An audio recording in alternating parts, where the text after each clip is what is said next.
Hello students, मैं हूं कल्पना प्रजापति और आज हम एक नई क्लासरूम सिचुएशन के बारे में डिस्कस करेंगे। तो एक जो मिस्टर रबीन जो हैं वो इंग्लिश के टीचर हैं, वो अपनी क्लास में एक स्टोरी सुनाते हैं और बच्चों को रिपीट करने के लिए बोलते हैं और वो सेकंड टाइम भी उस स्टोरी को रिपीट करते हैं।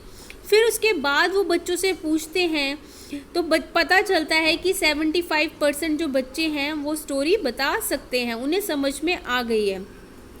तो क्या होता है, बाद में वो स्टूडेंट से पूछते हैं और कहते हैं कि अपने हाथ उठाओ और बताओ कि कौन इस स्टोरी को सुना सकता है।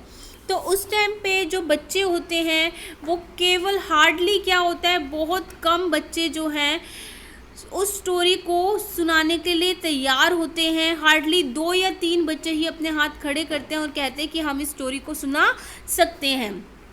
फिर वो क्या करते हैं, मिस्टर रबीन एक पिक्चर दिखाते हैं उन्हें, और वो पिक्चर जो है वो वॉल पे, जो क्लासरूम की वॉल होती है, दीवार होती है, वहाँ पे वो टांग देते हैं जिससे कि हर बच्चे को जो पिक्चर है वो क्लियरली दिखाई दे सके। इसके बाद वो बच्चों से कहते हैं कि आप क्या करो, जो पिक्चर्स आपको दिख रही हैं, इन पिक्चर्स का यूज़ करके आप स्टोरी को लिखो। 15 मिनट बाद क्या होता है, कुछ बच्चे जो हैं वो स्टोरी लिख लेते हैं और देखते हैं कि जो जितने बच्चे होते हैं उन सब की स्टोरीज किसी की भी एक जैसी नहीं होती और सबकी स्टोरी क्या होती है, डिफरेंट होती है, क्योंकि उन्होंने पिक्चर देखकर अपनी मर्जी से स्टोरी बनाई होती है। तो फिर वो क्या होता है, वो कुछ कीवर्ड्स देते हैं। अब की बार क्या करते हैं, वो कुछ वर्ड्स बता देते हैं और बच्चों से कहते हैं कि आपको इन वर्ड्स का यूज़ करके एक स्टोरी लिखनी है।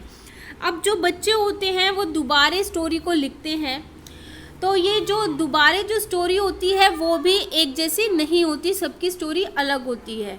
तो अब ये बताओ कि ये कैसे पॉसिबल हुआ कि अलग अलग right different story based on the same element, कि सेम पिक्चर एक दिखाई है और हर बच्चा अलग स्टोरी लिख रहा है। कुछ कीवर्ड्स दिए हैं, सबको सेम कीवर्ड्स दिए हैं, फिर भी सब बच्चे ने अलग स्टोरी लिखी है।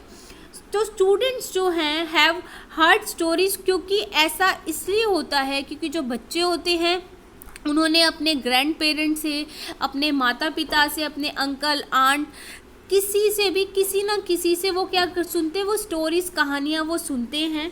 और जब उन्हें स्टोरी लिखने को कहा गया तो उन्होंने अपनी स्टोरी उसमें प्रीवियस नॉलेज के बेस पे एक नई स्टोरी का फॉर्मेशन कर दिया। तो जब उन्होंने स्टोरी लिखना स्टार्ट किया तो उन्होंने जो उनका प्रीवियस एक्सपीरियंस जो रिलेटेड था, जो उन्होंने कहानियाँ सुनी हुई थी, उस नॉलेज से एक लिंक बनाया और नई नॉलेज तैयार कर दी और एक नई कहानी लिख दी, नई स्टोरी लिख दिए, नए विचार लिख दिए।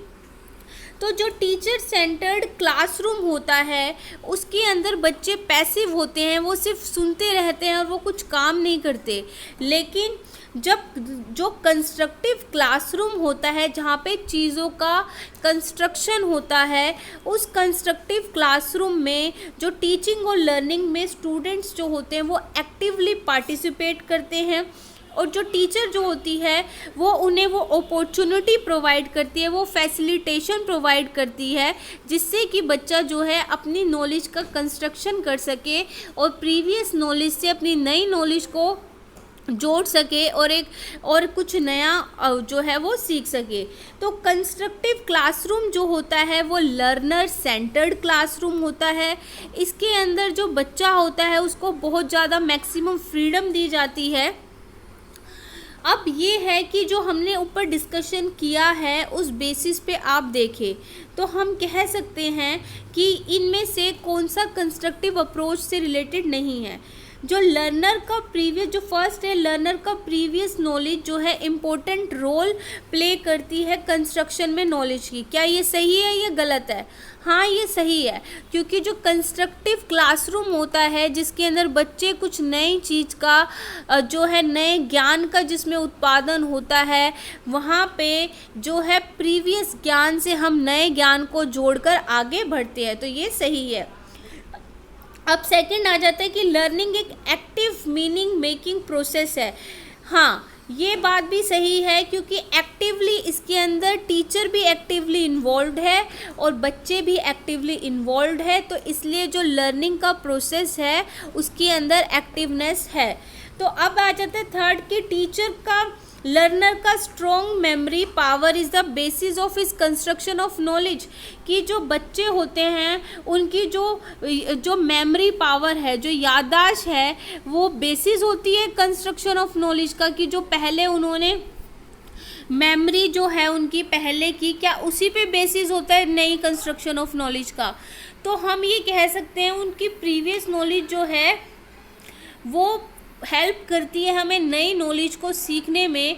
तो ये हम पूरी तरीके से सही भी नहीं कहेंगे और पूरी तरीके से गलत भी नहीं है, क्योंकि जो एक लर्नर की जो स्ट्रॉन्ग मेमोरी, जिसकी मेमोरी जितनी ज़्यादा अच्छी होगी, जिसके प्रीवियस एक्सपीरियंस ज़्यादा अच्छा होगा, तो उसका कंस्ट्रक्शन उतना अच्छा हो पाएगा। लेकिन अगर हम खाली अगर मेमोरी को यहाँ पे रट्टाफिकेशन से जोड़ें, कि जैसे वो बच्चे को टीचर ने स्टार्टिंग में बोला था कि जो टीचर ने सुनाई है रिकॉल करके दिखाओ, तो 2-3 बच्चे सुना पा रहे थे, तो उस बेसिस में ये गलत कह सकते हैं। लेकिन अगर हम इसे पॉजिटिव एस्पेक्ट में देखें, तो अगर जिसका एक्सपीरियंस ज़्यादा अच्छा होगा, अगर एक्सपीरियंस वर्ड यहाँ पे यूज़ करेंगे तो ये सही यहाँ पर बैठेगा कंस्ट्रक्शन में। तो आपको एक टीचर होने के नाते योर ओन, आपका जो स्टाइल है, आपके जो मेथड्स हैं इन योर क्लास, आप अलग अलग मेथड्स का यूज़ करते हो। You also tell stories to, जब स्टूडेंट्स को सुनाते हो, क्या आपने कभी ये मेथड एक ट्राई किया है जिसमें स्टोरी जो है बच्चों से ही डेवलप की जाए। तो इसमें है कि क्या होता है कि एक बार क्लासरूम में जो टीचर है कुछ वर्ड्स ब्लैक बोर्ड पे लिख देगी। ब्लैक बोर्ड पे कुछ वर्ड्स लिखने के बाद ये स्टोरी बिल्डिंग करवाई जाएगी। इसके अंदर इस स्टोरी बिल्डिंग में पर्पस होगा इसका वर्ड्स लिखने का कि बच्चे खुद से एक नई फॉर्मेशन कर ले। तो he wanted the students to tell a story using the words, की जो वर्ड्स उन्होंने है ना सीक्वेंस में लिख दिए। जैसे आपने गेम अपने फ्रेंड्स में भी खेला होगा कि कुछ वर्ड्स लिख देते हैं, और जैसे मैंने कुछ बोला, मेरे से जुड़ी हुई लिंक इंटरलिंक्ड बात दूसरा बंदा बोलेगा, दूसरे से वो तीसरा बोलेगा, तो ऐसे एक स्टोरी की कहानी, एक कहानी तैयार हो जाएगी। जो आप पहले कह रहे हैं उससे प्रीवियस से जो नया वाला बोलेगा वो प्रीवियस से लिंक्ड होनी चाहिए। तो ऐसे ही इसमें टीचर जो है कुछ वर्ड्स उसने ब्लैक बोर्ड पे लिख दिए और बच्चों को बोला कि इस वर्ड्स के बेसिस पे आपको सेंटेंस बनाने हैं। जो पहला सेंटेंस है, वो जो दूसरा सेंटेंस है वो पहले से लिंक्ड होना चाहिए, जो तीसरा है वो दूसरे से होना चाहिए, और ऐसे एक स्टोरी बनेगी।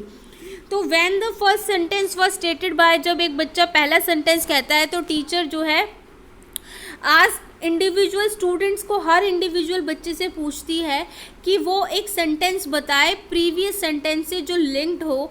जब फिर क्या होगा, एक बहुत छोटे टाइम में जो 20 सेंटेंसेस जो लिखे जाते हैं, क्योंकि बच्चे जो हैं, अब हर बच्चे की इसमें टर्न आई कि हर बच्चा कुछ सोचेगा कि कैसे कहानी को बढ़ाया जाए, तो 20 सेंटेंसेस तैयार हो जाते हैं।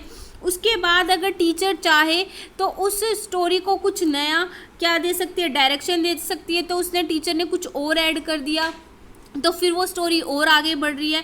तो ऐसे जो है वो कंटिन्यूशन बढ़ता रहता है। तो अगेन ही आस्क, फिर वो दोबारा बच्चों से पूछती है कुछ 2 लाइनें जोड़ के अपनी तरफ से कि अब इस स्टोरी को आगे बढ़ाओ और इन वर्ड्स का यूज़ करो।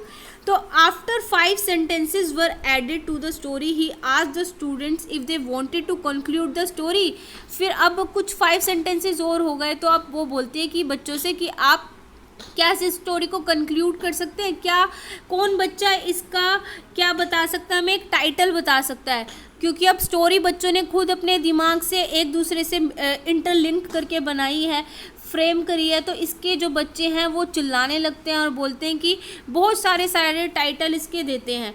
तो ऐसा क्यों होता है? ऐसा इसलिए हुआ क्योंकि यहाँ पे कंस्ट्रक्शन हुआ है नॉलेज का, बच्चों ने खुद तैयार की है अपनी नॉलेज प्रीवियस से लिंक्ड करके, और जो टीचर है उन्होंने फैसिलिटेट किया है, सहारा दिया है। तो अब जो है अब क्वेश्चंस जो हैं इस एग्जाम्पल पे बेसिस पे है कि हु स्टार्टेड द कहानी किसने शुरू करी, why did he do to extend the कि उसने व्हाट डिड ही डू कि उसने टीचर ने एक्सटेंड करने के लिए स्टोरी को क्या किया, तो उसने दो अपनी तरफ से लाइनें जोड़ी, फिर वो स्टोरी आगे बढ़ने लगी। Who was the story, how was the story build, story कैसे तैयार हुई, स्टोरी तैयार कैसे हुई कि सब बच्चों ने उसमें पार्टिसिपेट किया है। अब व्हेन 20 सेंटेंसेस लिख दिए थे तो टीचर ने क्या किया, 2 लाइनें और जोड़ी थी। सबसे ज़्यादा कंट्रीब्यूशन जो है स्टोरी डेवलपमेंट की एक्सरसाइज में किसने किया, सब बच्चों ने दिया है कंट्रीब्यूशन, क्योंकि अगर जो हर बच्चा अवेयर नहीं होता और इसके अंदर बच्चे ने दूसरे की बात अच्छे से सुनी है, क्योंकि उन्हें पता है कि ये क्या है, हमें स्टोरी फॉर्मेशन आगे से आगे करनी है, तो एक्टिवली सबका रोल था कि who gave support to the, बच्चों को सहारा किसने दिया, सहारा टीचर ने दिया, फैसिलिटेट किया। क्या टीचर ने असिस्ट किया था from beginning to the end, क्या टीचर ने उन्हें कुछ असिस्ट किया था, तो असिस्ट नहीं, टीचर ने बस एक बार स्टार्टिंग में बता दी थी और एंड में देखा था, लेकिन टीचर उन्हें ऑब्जर्व कर रही थी। हैव यू एनी, क्या आपके पास भी कोई एक्सपीरियंस है ऐसा, इज दिस एक्सरसाइज, क्या इस एक्सरसाइज को करके इंटरेस्टिंग आपको लगा, तो यही है हमारा स्टोरी का फॉर्मेशन।